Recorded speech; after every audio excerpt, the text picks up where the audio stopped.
Bismillahirrahmanirrahim. Assalamualaikum warahmatullahi wabarakatuh. Sebagaimana disampaikan oleh Bang Muhel tadi bahwa kami sepakat berniat untuk bersama ikut dalam kontestasi Pilkada Nusa Tenggara Barat November 2024 ini, karena memang banyak pertanyaan. Nah, oleh karena itu silakan pada teman-teman media kalau ada yang ingin bertanya, dengan senang hati kami akan menjawab pertanyaan. Silakan. Ini menggebrak sekali nih CNTB. Jadi saya hadir pada hari ini untuk bertanya pertama untuk Bang Zul, setelah sebelumnya gagal dengan pasangan sebelumnya, kenapa sampai akhirnya memilih Abah untuk berpasangan di pilkada kali ini?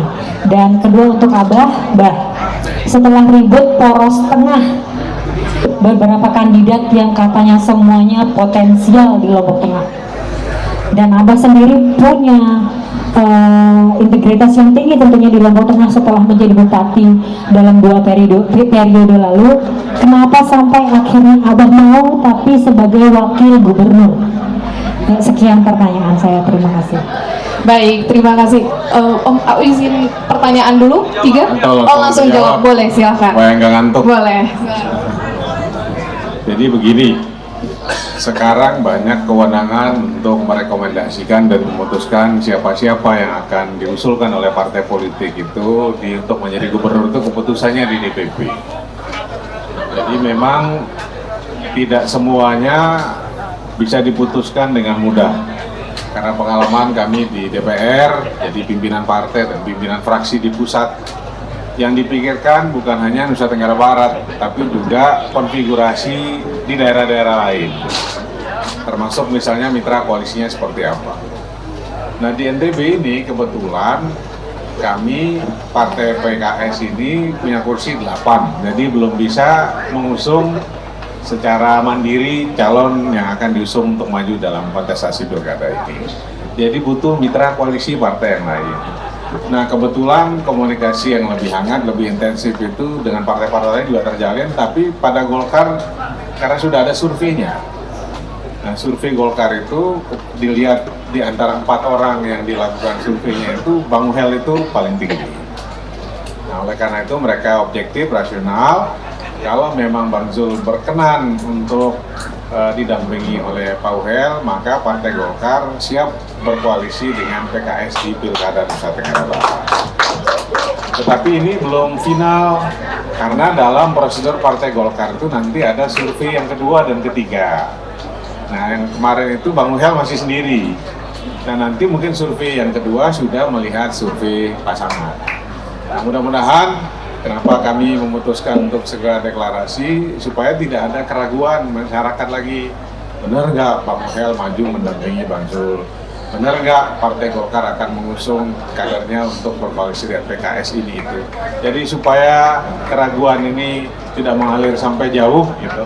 Tapi kami berikhtiar sama Bang Muhel, walaupun belum definitif oleh DPP nanti pas pendaftaran, tapi ini ikhtiar kami bersama untuk sepakat maju dalam Pilkada Gubernur dan Wakil Gubernur NTB 2024 ini. Kira-kira gitu, Dinda. Mungkin boleh langsung dijawab sama Abah. Tadi pertanyaannya, kenapa mau jadi wakil gubernur, Bah? Izin saya mengingatkan tadi pertanyaannya. Baik, terima kasih. Sekedar menambahkan, di samping secara teknis tadi itu disampaikan oleh beliau, dan memang itu adanya. Namun dalam hal ini yang menjadi motivasi utama kami adalah bisa berkhidmat untuk daerah ini, untuk keluarga dan masyarakat Nusa Tenggara Barat. Kalau masalah posisi itu urusan lain ya, jadi tidak terlalu menjadi satu hal yang wajib banget. Yang penting, kalaupun sebenarnya tidak menjadi gubernur ataupun wakil gubernur, apapun yang bisa kita perbuat, yang bisa bermanfaat untuk masyarakat, itu sebenarnya obsesi sederhana kami sebenarnya. Dan ya Allah memberikan kesempatan, dan Bang Zul juga berkenan untuk mengajak saya membantu beliau, mendampingi beliau ya. Ya, justru seperti yang saya katakan tadi, ego kepentingan pribadi saya harus saya buang, harus saya korbankan untuk kepentingan lebih besar. Kiranya ada manfaatnya buat saya. Terima kasih.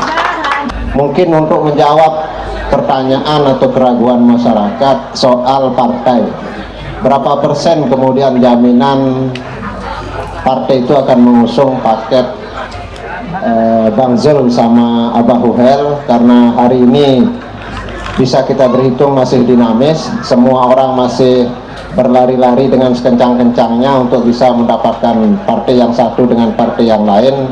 Nah, ini untuk menjawab tantangan dan atau kemudian keraguan di tengah masyarakat sendiri, jaminan bahwa Bang Zul sama Abah Huhel bisa kemudian mendapatkan partai yang nanti kemudian bisa mengusung paket ini menuju Pilkada NTB. Terima kasih. Baik, terima kasih. Mungkin boleh langsung dijawab, Bang Zul. Oke, terima kasih Abang tercinta. Jadi kami sama Bang Hel ini di politik sudah lama. Dan di politik ini mengajarkan kami untuk tidak gampang GR juga. Jangan karena ada perwakilan partai, ada kemudian eksplisit misalnya secara verbal kita didukung, itu jadi kepastian. Jadi dinamika politik itu bisa sampai detik-detik terakhir. Tapi sebagaimana Bang Hel katakan, niat kami adalah berikhtiar untuk kemajuan Nusa Tenggara Barat. Kebetulan saya punya partai, Bang Hel juga punya partai. Nah, mudah-mudahan karena kami kader masing-masing partai, tentu lebih mudah buat kami meyakinkan pimpinan di pusat bahwa kami memang mampu menjaga amanah yang diberikan pada partai kami masing-masing.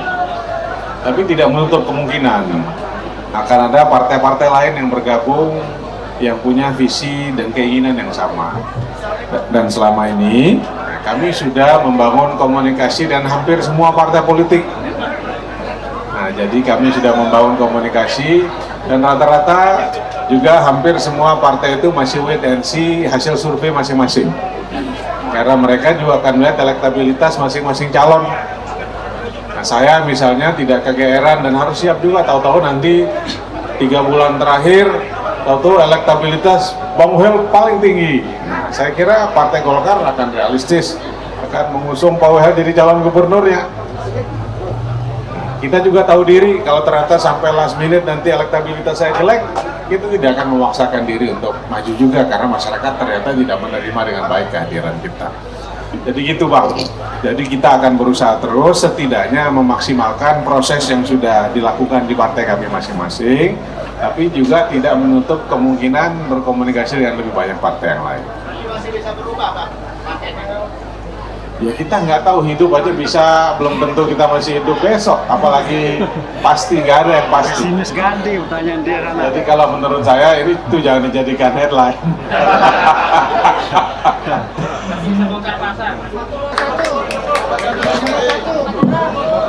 Baik, kata Sijin, Bang Zul, kami coba menyampaikan. Pertama saya sebelum menjawab apa yang dipertanyakan oleh Sri tadi, mungkin dari Bang Dal. Pertama, begini, kami juga berdua tidak GR-GR amat lah.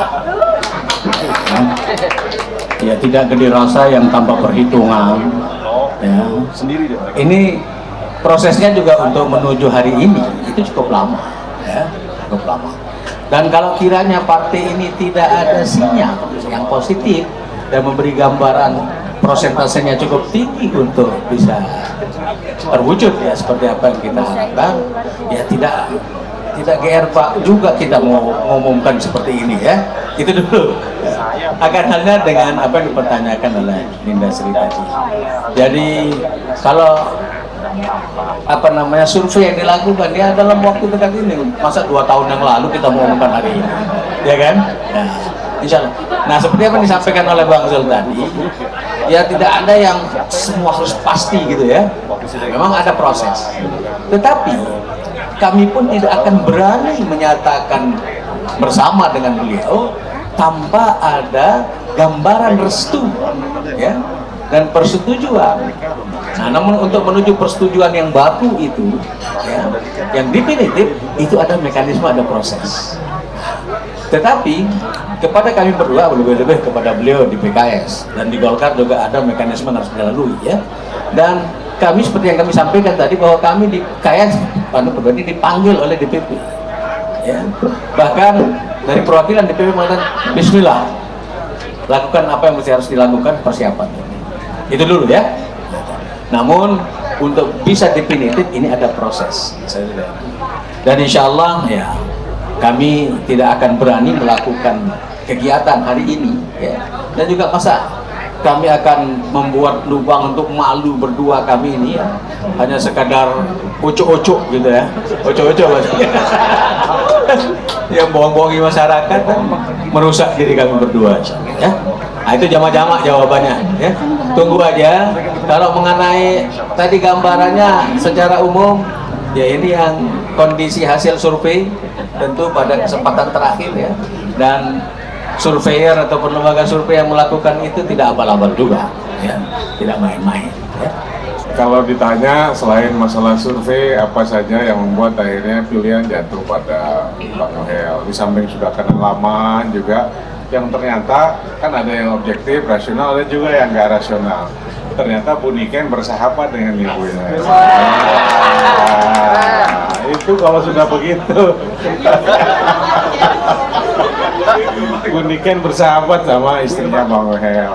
Nah, kalau sudah begitu jawabannya agak repot kita. Silakan Bang jawab, kompetitor nomor dengan. Izin Bang Zul, jadi pertama di samping survei ada beberapa pertimbangan juga, ya. Kalau mungkin yang ideal seperti tadi. Dan lamun cara bahasa perayin sebenarnya lama kedua singkat katanya melek.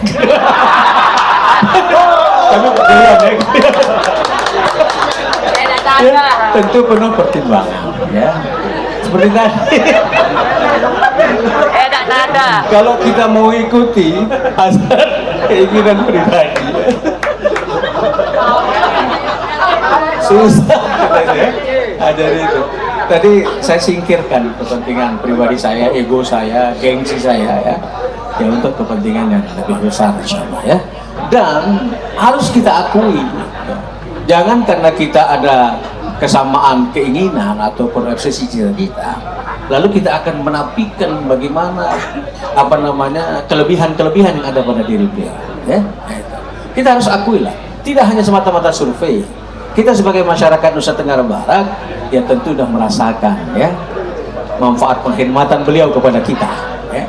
Tetapi tidak ada manusia yang sempurna. Nah, sehingga tadi membutuhkan tekad kami. Mari kita coba bersatu Nusa Tenggara Barat ini untuk ikhtiar bersama mewujudkan kemaslahatan untuk semua itu. Nah, jadi sehingga obsesi kita NTB ini gemilang bisa kita raih bersama. Nah, Terima kasih